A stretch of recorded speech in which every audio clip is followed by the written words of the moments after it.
د خاموشي 1000 فائدې دي.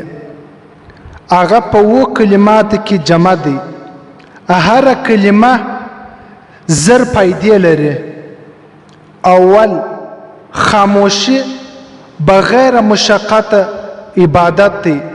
دویم، خاموشي بغیر سونا بغیر زیور شایست دی.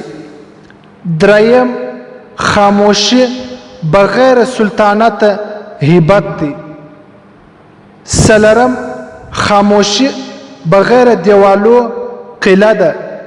پنځم، خاموشي کې د انسان سره د بل انسان سره معذرت نه پیښیږي. څه معذرت غواړم ته زما سره زهیر سولې.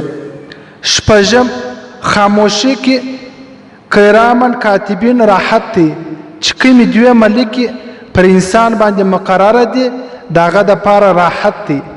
اووم، خاموشي د انسان دپاره پرده ده. د انسان کم عیوب دي کم عیبونه دي پر هغه باندې پرده ده. مشهوره مقوله ده خاموشي د عالم دپاره زینت دی د جاهل دپاره پرده ده.